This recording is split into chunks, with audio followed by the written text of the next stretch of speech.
a falha na função paterna?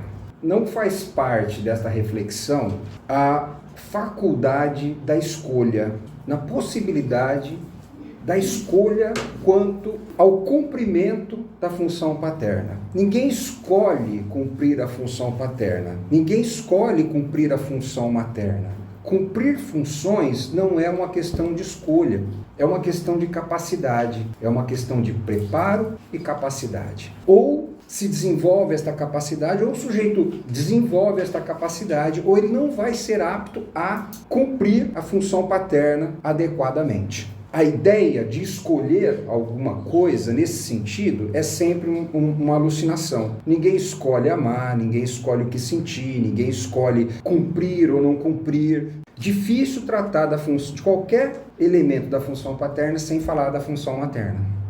Até porque a função paterna existe para servir aquela que está exercendo a função materna. Se existe um fator fundamental da função paterna, é esse, o de servir a mulher que esteja exercendo a sua função materna. O sacro ofício, de um ofício sagrado de exercer essa função. A tarefa de exercer a função paterna, a tarefa de ser pai, é uma tarefa muito solitária. O filho nasce grudado na mãe e, com o auxílio do pai, vai aprendendo a se afastar dessa mãe para aprender a viver um amor saudável, um amor verdadeiro a partir desse distanciamento. E com o pai é o contrário. A criança nasce distante do pai e, com o auxílio da mãe, vai aprendendo a se aproximar desse pai para experimentar um amor saudável e verdadeiro com esse sujeito. Então é uma tarefa solitária. Ele está distante. E se não for permitido pela mãe, este pai não vai conseguir se aproximar desse filho e exercer essa função.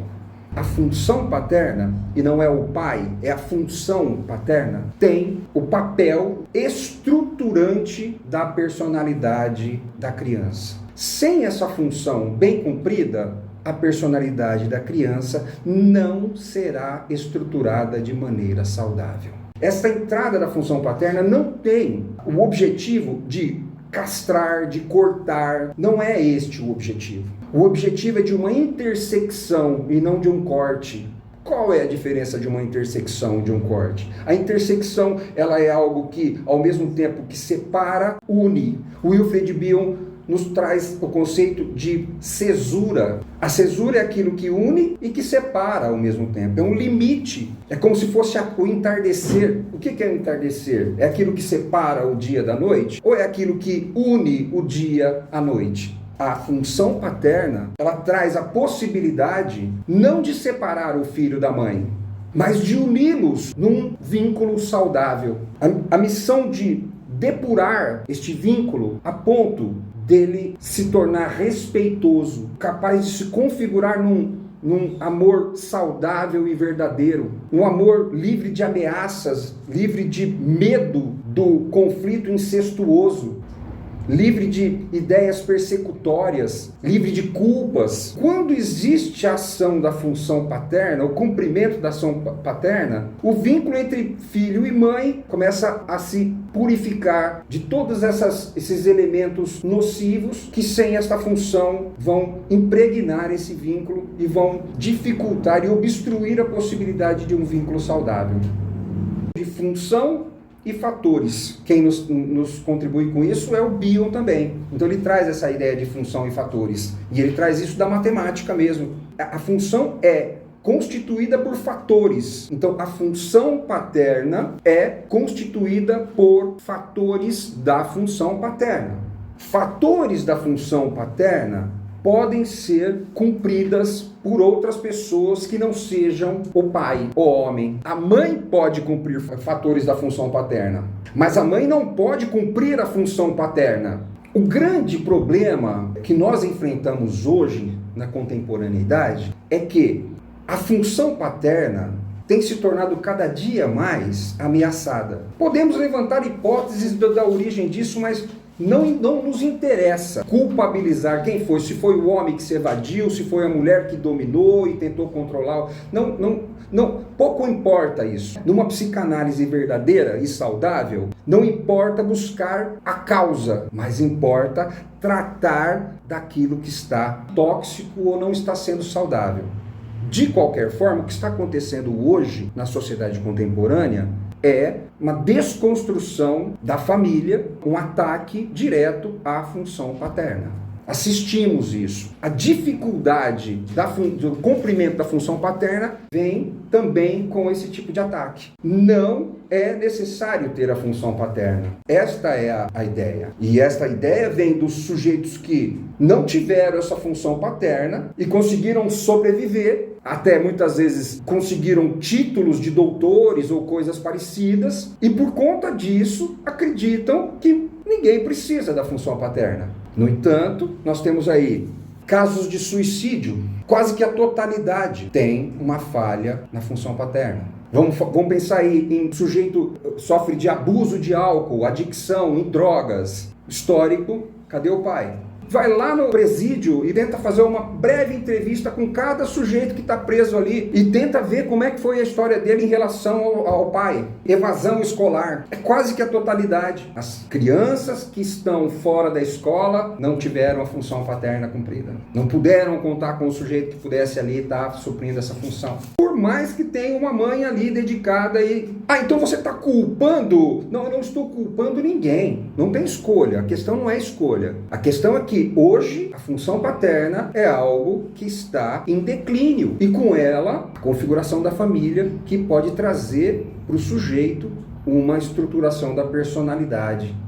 É o pai quem traz a possibilidade do filho reconhecer o limite. Ele pode ter desenvolvido fatores da função paterna com um tio, com um avô. No entanto, ele não desenvolve a função paterna. Por quê? Porque esta função paterna só vai ser desenvolvida de maneira suficientemente boa se ela for exercida por alguém que não tenha um laço consanguíneo com a mãe. Não pode ser o irmão da mãe, não pode ser o pai da mãe, não pode ser nenhuma. Por quê? Porque existe ali a necessidade de dentro da configuração edípica que esse sujeito venha de um mundo externo, para que ele possa formar um casal com a mãe que libertará o filho do pesadelo do incesto. Carece de ser um sujeito que venha do mundo externo para casar e acasalar com esta mãe para libertar esta criança dos desdobramentos do perigo do incesto. Quais são os desdobramentos do perigo do incesto, por exemplo? A dificuldade de exercer a sua sexualidade. Todas as vezes que ele exercer a sexualidade dele, ele vai estar povoada de fantasias relacionadas com a figura da mãe e ele vai se sentir culpado, ele vai ter uma dificuldade de ereção, dificuldade de ejaculação precoce ou até desenvolver a homossexualidade, por exemplo. Para evitar desejar uma mulher que é igual à mãe, ele deseja um homem e aí ele está tranquilo com a sua culpa. Então, ele pode desenvolver fatores da função paterna com o vô? Pode. Com o tio? Pode. Mas a função não. A função é só com um homem estranho. Na separação tem um prejuízo. Esse é um outro tabu que não pode se falar. Se você fala isso nas redes sociais, você é apedrejado. Teve separação, tem prejuízo. Principalmente se ocorrer ali dentro do que o Freud chamou de fase fálica, que é ali a representação externa do triângulo edípico e a representação externa daquilo que a gente vai chamar de superego. Pode ser reparado futuramente? Claro que pode. E muitas vezes o pai biológico é um sujeito que não é capaz de cumprir a função paterna. E ela se separa do pai biológico e se junta com uma outra pessoa que é capaz de cumprir essa função paterna. É capaz de ser afetuoso, é capaz de ser respeitoso, e aí sim ele vai poder ter uma possibilidade de reparação de tudo aquilo que ele não teve com o pai biológico. A função paterna, ela tem o seu ponto crítico da concepção até o 3º, 4º ano de vida. Este período é um período crítico e fundamental de exercer essa função paterna.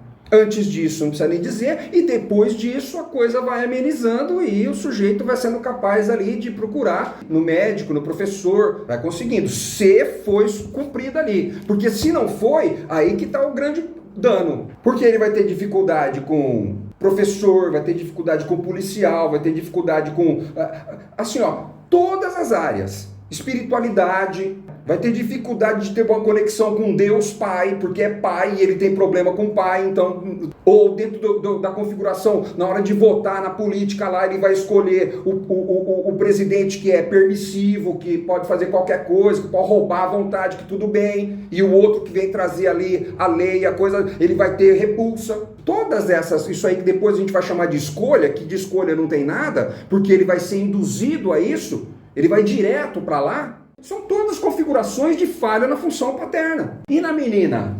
A questão da menina.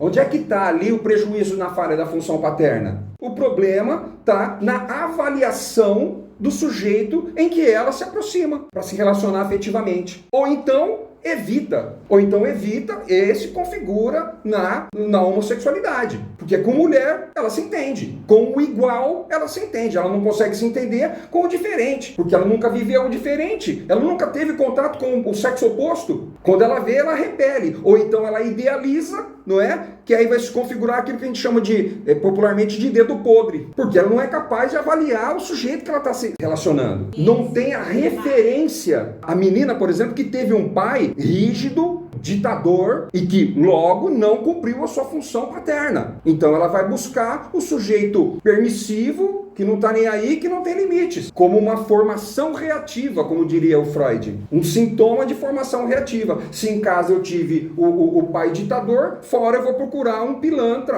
Função paterna não é presença física e nem provisão material. A provisão material também é fator da função paterna, mas não é só isso. A função paterna é servir a mulher que esteja exercendo a sua função materna. É proteger o lar, proteger o ninho onde a fêmea está cuidando do filhote e prover. Dentro disso aí existe uma configuração de limite, onde vai havendo aí o reconhecimento do limite. Até onde eu posso ir? E a criança só vai conseguir diferenciar ela da mãe nessa relação que a princípio é fusionada a partir da entrada da função paterna. Senão, para o resto da vida, ela vai achar que ela é um pedaço da mãe ou que a mãe é um pedaço dela. E quando a mãe não estiver ali, outra pessoa vai ser substituída por este papel de fusão. O dano é menor do que continuar com o pai biológico que não é capaz de cumprir a função paterna, se aproximando de um sujeito que é capaz disso e pode trazer um referencial para essa criança. No menino, um referencial de modelo, de como eu gostaria de ser, como eu quero ser, como eu me identifico. E na menina, como eu vou avaliar, dentro daquilo que a gente chama de escolha,